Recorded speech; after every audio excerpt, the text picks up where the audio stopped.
Bonjour. Cette semaine, nous avons le plaisir de recevoir Mathieu Brignone, qui est directeur général de la société Comvault France. Mathieu Brignone, bonjour.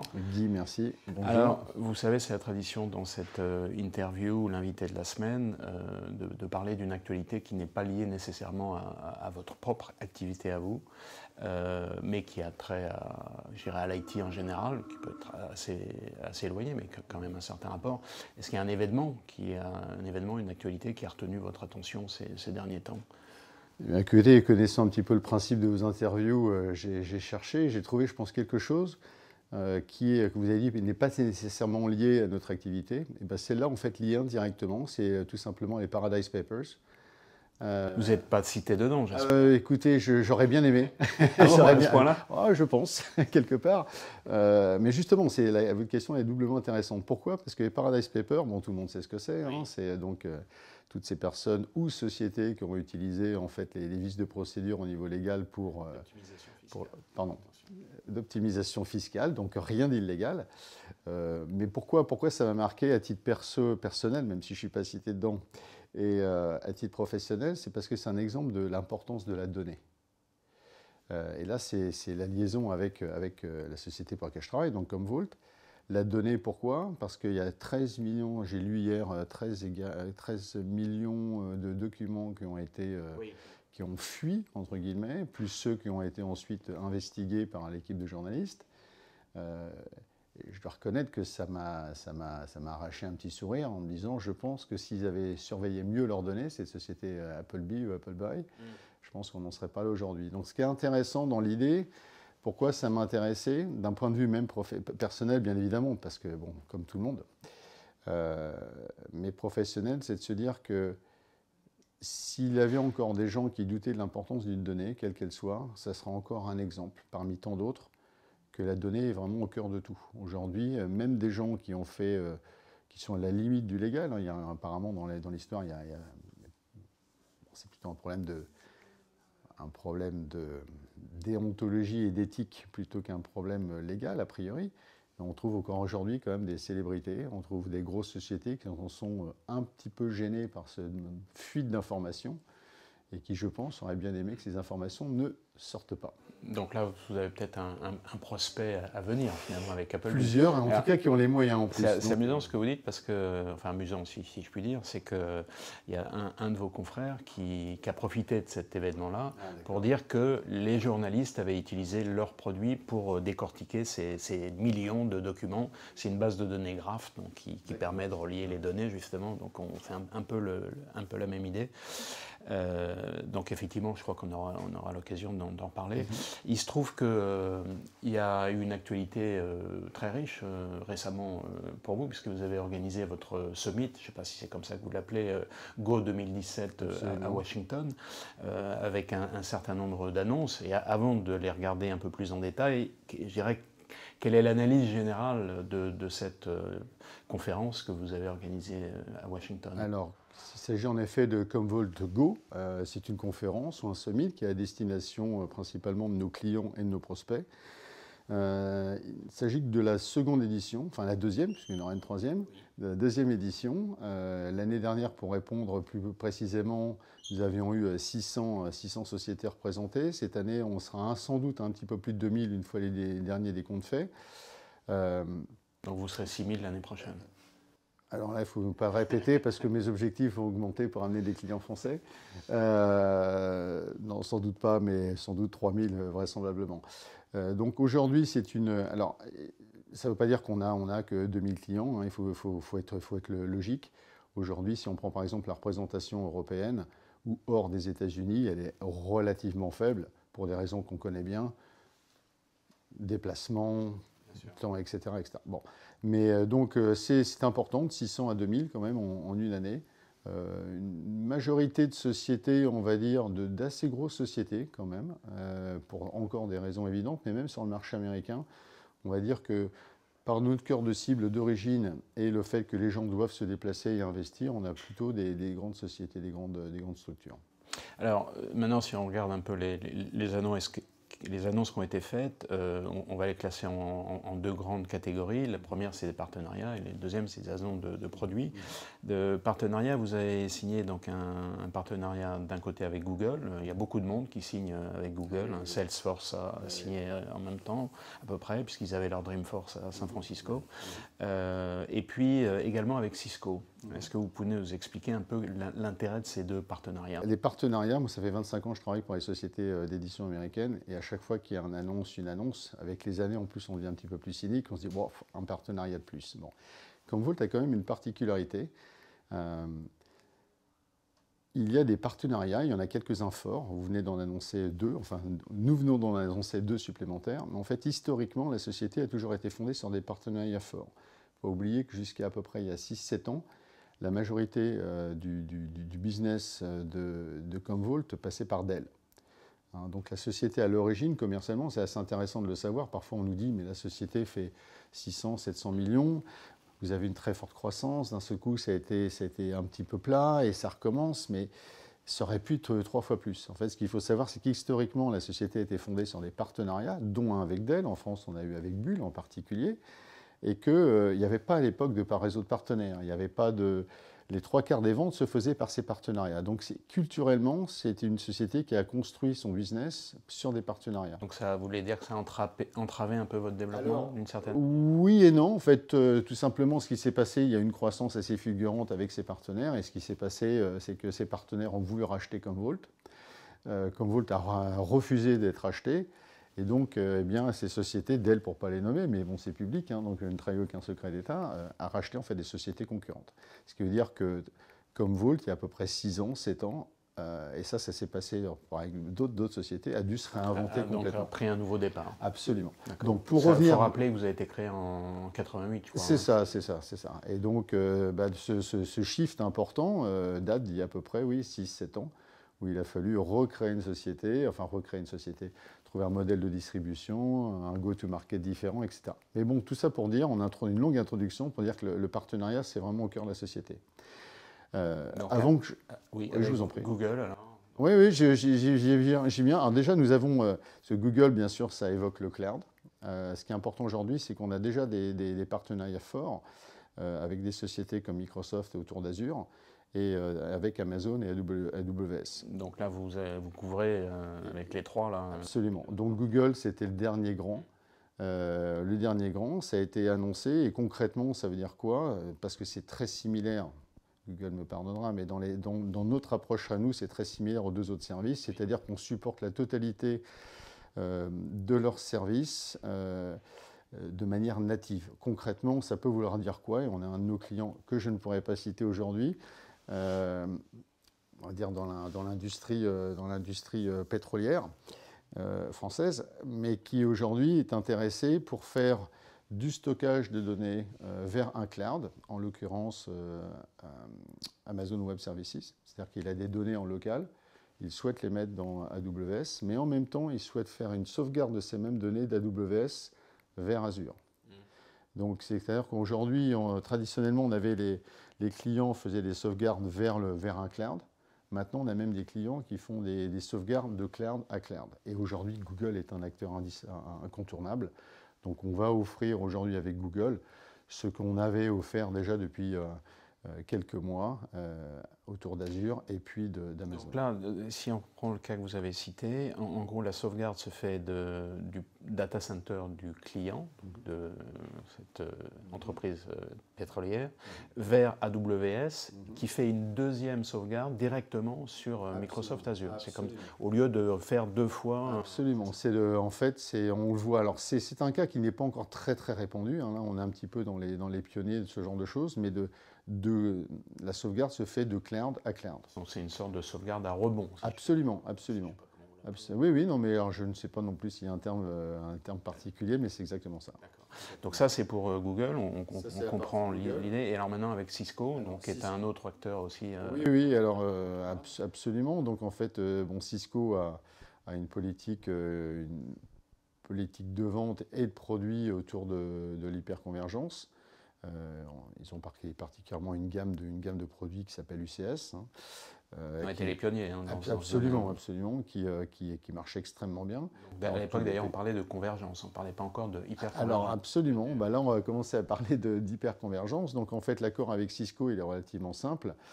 Cette offre d'hyperconvergence, il y avait, on va dire, un petit trou dans la raquette, dans l'offre Cisco autour du CS. Donc, toute technologie, en fait, aujourd'hui, de logiciel, parce que Commvault est une société logicielle, vont venir, en fait, offrir autour des serveurs Cisco cette capacité de pouvoir gérer, en fait, la donnée de manière complètement décentralisée. En gros, vous aurez une solution à rack Cisco, UCS, et puis vous avez une solution logicielle qui vient s'installer dessus et qui va permettre en fait de gérer de manière au niveau de l'entreprise la totalité des données.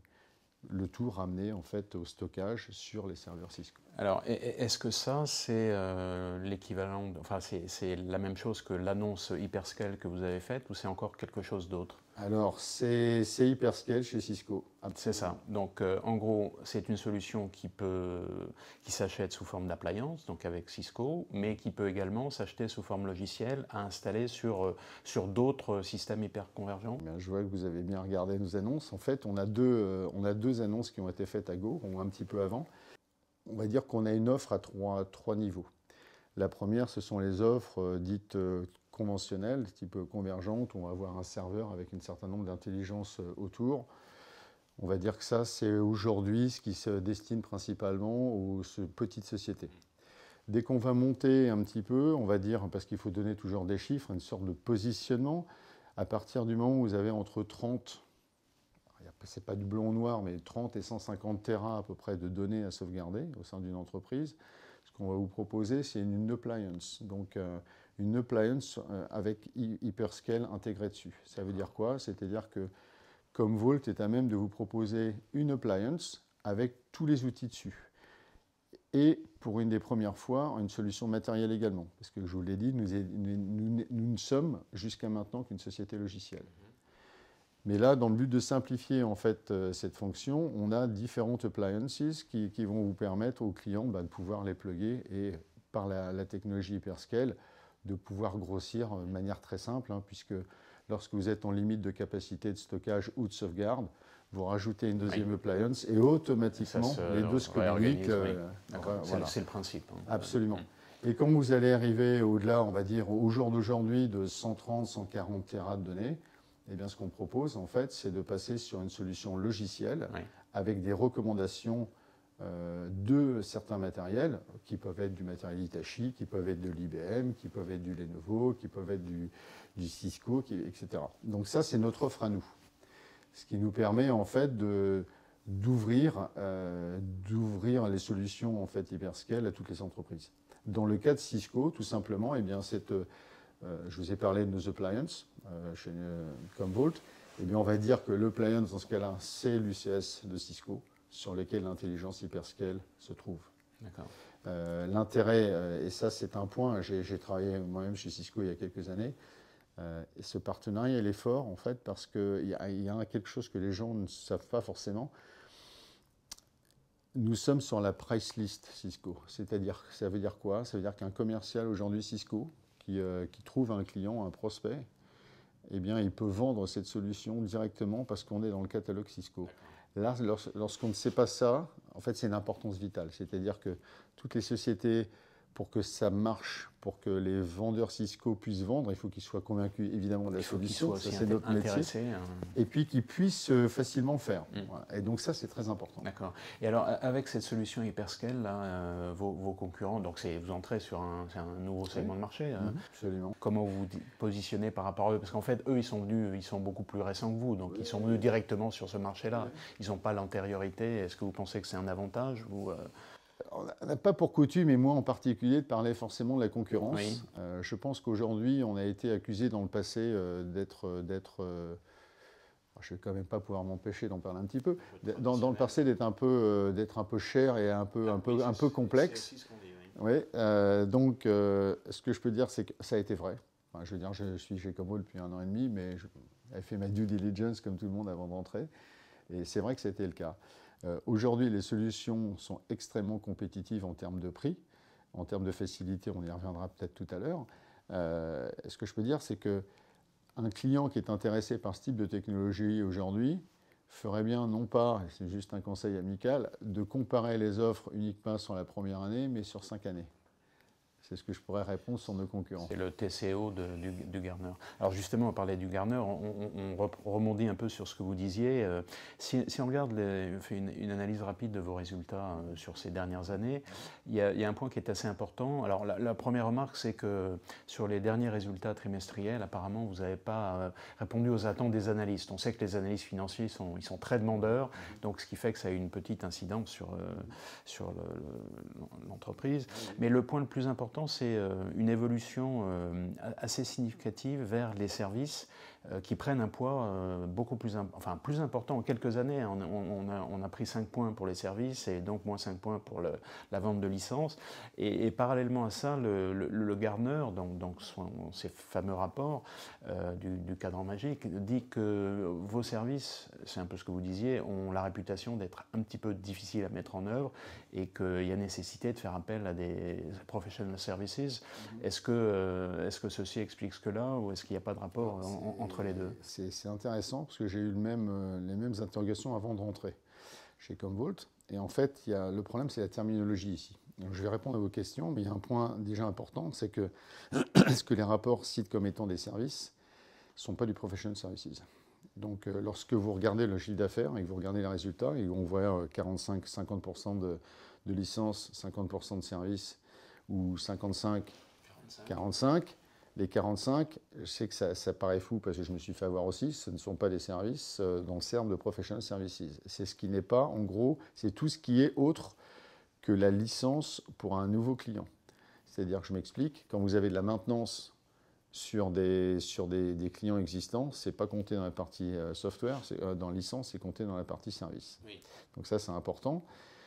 Il faut savoir, donc ça veut dire quoi? Ça veut dire que si on regarde comme ça les chiffres, première interprétation, ça va être de se dire, bon, il y a une base installée qui croît, puisqu'il y a de plus en plus de renouvellement de maintenance. Ça, c'est le premier point. Sur la partie licence aussi, ce qu'il faut quand même être... on sait tout, je ne vous apprendrai rien, le prix des licences baisse. D'accord? Donc quand on prend la pourcentage, en fait, la partie renouvellement avec la base installée qui croît, finit par égaler, voire un petit peu dépasser. Maintenant, la tendance, elle ne va pas changer. Hein. Je pense que si on se revoit l'année prochaine, je prends un risque en vous disant ça, mais je ne pense pas qu'on soit à 40 en licence et puis 60 en service, compte tenu de cette définition. Parce qu'aujourd'hui, il y a quand même beaucoup de nouveaux clients.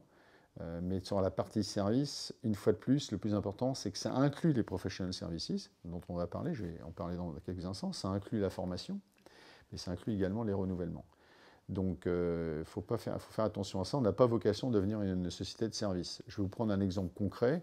En France, on a une vingtaine de personnes. On a 2 personnes qui travaillent en professional services et en fait qui sont en appui de nos partenaires. Donc 2 sur 20. Et ce n'est pas un centre de profit pour nous, c'est juste offrir une expertise en fait en shadowing généralement de partenaires. D'accord. Et alors le dernier point sur ce thème, la complexité de la mise en œuvre de vos produits, est-ce que ça correspond à une réalité ou ça correspondait à une réalité? Ça correspondait, ça le correspond beaucoup moins, mais ce n'est pas une solution plug and play, hein, on va pas se mentir. Aujourd'hui, c'est une solution qui est très riche, qui a l'avantage... Alors, je vais répondre à votre question, après je vais faire un commentaire dessus. C'est une solution, ce n'est pas du plug and play. Maintenant, si vous êtes une petite PME et que vous utilisez, par exemple, vous avez quelques machines virtuelles, etc., vous pouvez l'utiliser sans problème. Ça se fait facilement. Maintenant, on tire toute la quintessence de cette technologie qui a été construite de base. On est une société monoproduit, hein, c'est quelque chose qui est important. On ne fait qu'un produit depuis 20 ans. Donc ce produit, il a été pensé depuis le début comme étant une plateforme sur laquelle on pouvait monter des briques. Et cette plateforme, eh bien, plus le monde autour d'elle est hétérogène, c'est-à-dire plus la société à laquelle on s'adresse va avoir de l'Unix, du serveur mainframe, du Windows. Sans parler du cloud. Sans parler du cloud, et d'où l'intérêt de Google, AWS et Azure. Eh bien, aujourd'hui, on tire plus l'environnement est plus hétérogène. Plus complexe et plus votre produit est adapté. Merci Guy. Absolument. Donc aujourd'hui, oui, le produit est beaucoup plus simple qu'il a été. Enfin, les interfaces, il suffit de les voir, c'est le jour et la nuit. Donc là, on est tout à fait à la page. Maintenant, est-ce qu'on suggérerait à des clients de ne pas se former ou ne pas se faire accompagner par un partenaire? Non. Oui, on va peut-être pas aller jusque-là non plus. Non, mais c'est important parce que vous avez différentes technologies. On ne va pas parler de concurrence, mais vous avez des solutions où, par définition, le produit est plug and play sur des petits environnements. Et lorsqu'on monte en complexité, il n'y a pas cette connaissance. Nous, par exemple, au niveau du réseau aujourd'hui, on n'a pas vocation à être surdistribué. On a une dizaine de sociétés avec lesquelles on travaille de manière extrêmement étroite. On n'a pas vocation, mais ce n'est pas un jugement vis-à-vis de certains concurrents, on n'a pas vocation à recruter 500 partenaires en France. On préfère des gens sur lesquels on puisse s'appuyer et qui ont cette connaissance technique. Parce qu'une fois de plus, ce n'est pas uniquement notre produit. Lorsque vous êtes en environnement hétérogène, il faut avoir quand même une connaissance qui est assez poussée. Tous les autres produits pour lesquels vous faites ce que vous voulez faire. Absolument. Très bien. Bah, écoutez, je crois qu'on a fait un tour assez complet. Mathieu Brignone, merci beaucoup. Guy, merci beaucoup et à bientôt.